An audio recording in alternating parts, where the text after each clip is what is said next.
மகன், இந்த இடத்துல ஆண்டவர் உன்னை கொண்டு வச்சு உங்ககிட்ட பேசிட்டே இருக்கிறாரு. உங்க சர்ச்சில் கூட்டிட்டு வச்சு கர்த்தர் உங்க பாஸ்டர் மூலமா உங்கள்கிட்ட பேசிட்டே இருக்கிறாரு. நீங்க டிவியை திறந்த ஆண்டவர் உங்கள்கிட்ட பேசுறாரு.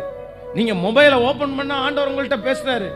நீங்க பாவம் செய்யறதுக்கு தான் அதை திறந்திருப்பீங்க. நீங்க அக்கிரமம் செய்யறதற்காக தான் அதை ஆரம்பிச்சிருப்பீங்க.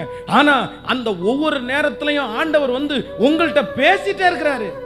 ஒவ்வொரு டைமும் தப்பு பண்றதற்கு முன்பாக உங்களுக்குள்ள இருக்கிற மனசாட்சியில அந்த தப்பு செய்யறதற்கு முன்னாடி ஆண்டவர் வந்து பயங்கரமா பேசுறாரு.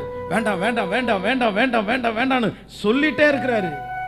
ஆனா ஒரே ஒரு ஜாக்கிரதை, ஆண்டவர் எந்த தண்டனை கொடுத்தாலும் அதை வந்து அனுபவிச்சிடலாம். எந்த தண்டனை கொடுத்தாலும் வாங்கிக்கலாம். ஆனா அவர் பேசாம இருக்கிற பனிஷ்மெண்ட்டை மட்டும் உன்னால தாங்கவே முடியாதுப்பா. மாறிடுங்க பிரதர், மகா மாறிடு.